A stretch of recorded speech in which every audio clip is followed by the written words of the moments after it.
Kafka and Black Swan are the new meta. And what I mean by that is in particular scenarios, they are quite literally the strongest option to clear that content.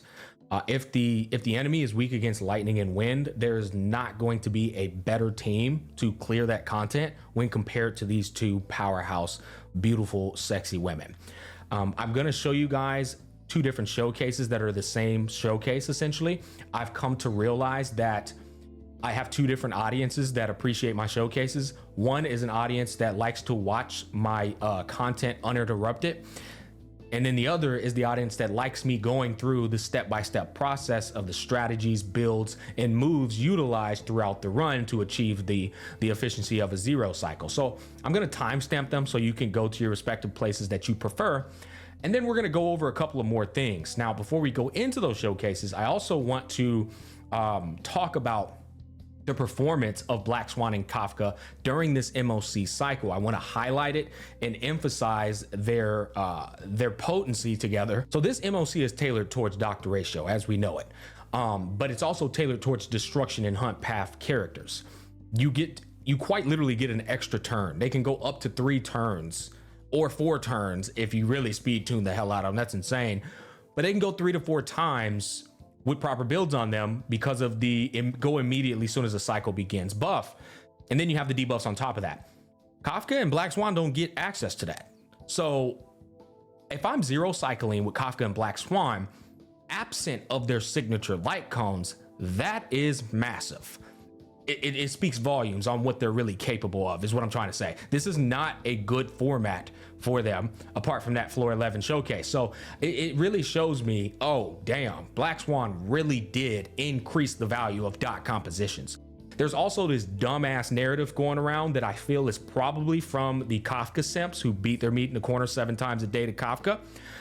They're trying to get you to understand, like they're trying to paint this narrative that Kafka's better than Black Swan and more valuable than Black Swan. What the fuck are you on about? She is literally a peanut butter and jelly scenario. If you take away Black Swan, Kafka becomes incredibly mid again. If you put Black Swan in there, she becomes meta.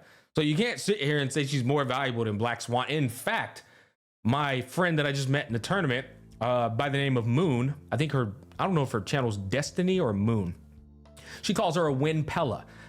Not that that's her whole entire identity, but the beautiful thing is if you want to use Black Swan as a Pella that's wind, you can, because she shreds the defense of 3 different units while also contributing to damage, which is very respectable damage on her own. I mean, she's basically usable outside of dot compositions as well. She's not confined to the realms of a dot composition. That's what I'm getting at.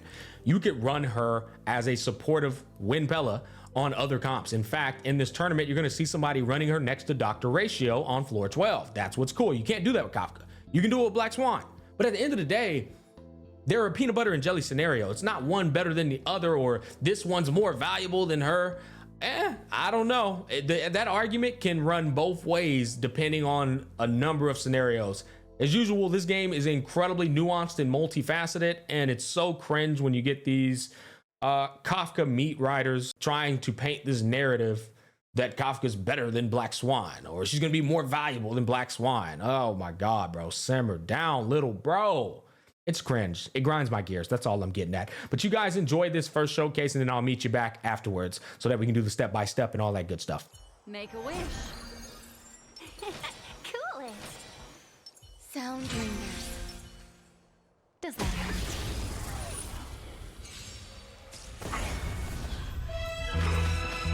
Eternal. 1,000 wonders to read and fight as one.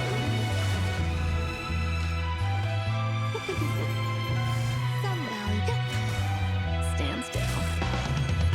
Memories are ever changing. Beneath the silent waters lies an endless abyss.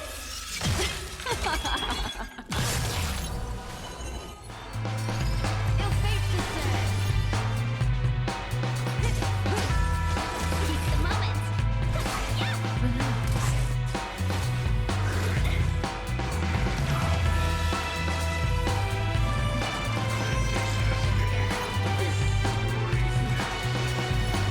There's more to every petal, and all will be swept away by the wind. Good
Okay, so now that you guys saw the showcase, you saw the builds, I'll walk you through all the details of it, you know, the good meticulous stuff. Number one, the reason Kafka and Black Swan work so well are like a number of reasons. Number one, obviously Kafka can literally increase the amount of stacks that Arcana has on an enemy's head because she triggers all the dots that are on their head, which increases Black Swan stacks. That's one reason. The second reason is because she re-triggers however many stacks of Arcana on their head, she re-triggers a percentage of that, which is ridiculous. Like that's a lot of damage because Black Swan on her own with the Arcana already does a lot of damage. But the third reason is because Black Swan increases Kafka's dot damage with not only her defensive shred, but also her epiphany that increases their damage taken in a multiplicative manner on their turn, which Kafka's lightning dot procs on their turn too. So it's just beautiful synergies like all around. There's more too. I just can't think of them off the top of my head. But like I said, peanut butter and jelly characters, they just make each other so damn strong. But I would like to reiterate, you do not need Kafka to make your Black Swan function. This is just to operate on the highest level, okay? So keep that in mind. It's worth mentioning because you got meta slaves trying to tell you she's not worth getting unless you have Kafka, when in reality, you're just going to be out here doing sweaty shit like this, zero cycling. But you saw the 2 cycle with Sampo. She can do the same type of stuff with Luca and with Gwenhyphen, okay? Just throwing it out there. Anyways, this composition, I don't run a sustainer. I'm gonna always show you guys I don't run sustainers because you have these garbage ass kids who have skill issues trying to take away the value of sustainless compositions because they're incapable of running sustainless compositions. Oh, you're running it without a healer. Nobody runs that. No, you don't run it because you suck. Don't try to impose your limitations onto me. Y'all know me, bro. I'm always gonna be an asshole smack clocking in, bro. We clocking in strong. All right, so off rip, we got Arcana stacks already putting on their head. This it can be a little RNG induced. You can get some extra stacks here and there depending on the RNG, but we try to aim for at least 3 on their head off rip. As usual, we open up with Ting Yun ult to get the S5 dance, dance, dance, shooting all of our units way to the top of the action value pole so that they can go before the enemy does. Notice we put all the buffs on Black Swan. Everything goes to Black Swan.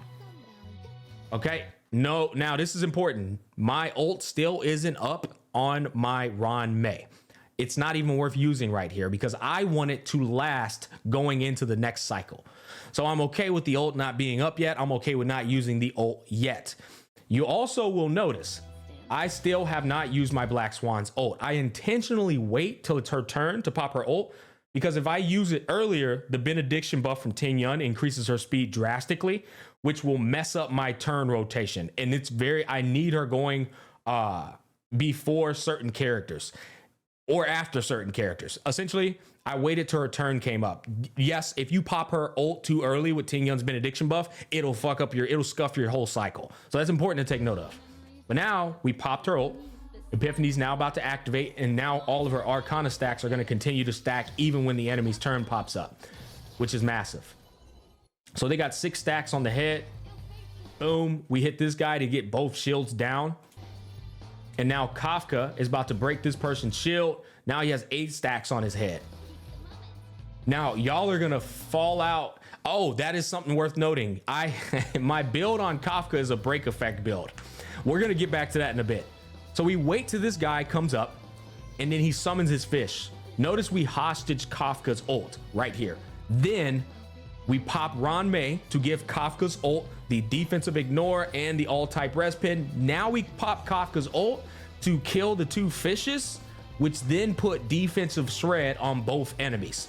So they're now like they got every debuff under the sun on him. He has 16 stacks of Arcana on his head. This is an ideal scenario, and it's why I hostage Kafka's ult to get the buffs from Ron May's ult and to have the blowfish who put defensive shred on the enemy's head to apply that as well. Now they're taking maximum damage. Now we're gonna take a quick break here because it is important. The reason I have break effect on Kafka is because if Kafka breaks shields, she does solid damage. You can run break effect Kafka, and what a lot of people don't realize is that Kafka is one of the most versatile units to build. You really can do a follow-up Kafka with a topaz. It's possible. You really can do a break effect Kafka. It's possible. You really can do a pure dot without break, just full-blown attack and speed percent build on her. You can do that as well. Or you can do defensive shred with that new set. Like, there's a number of ways to run your Kafka.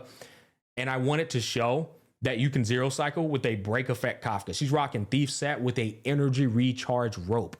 And the energy recharge rope was important for her ult to be up right there that you just watched. I wanted to reiterate that because people probably think you have to run her with that defensive shred set. You don't. You really don't have to run her with that. Now, that said, I did zero cycle with that set and got pretty much the same performance as this break effect set. I'll show that after this, not the whole run, just the fact that I zero cycled with the set. So finally, yeah, we end up, cleaning this cycle up. And it was so important that we finished it off with Kafka because look, now her ult is up again. So energy recharge rope Kafka actually works pretty damn well. I'll admit though, it was a bit overkill going into this next cycle because it was already up and I didn't even really need it up. You'll see what I mean. So we open up with Ting Yun ult again. This is massive to make sure everyone goes before them. Look, they skipped in front of the cyborg. We open up with Epiphany. That's another massive thing to get the dots rolling. Opening up with Epiphany is so huge on the second cycle. So we open up with Epiphany, auto attack him. We're getting his shield all the way down as much as possible.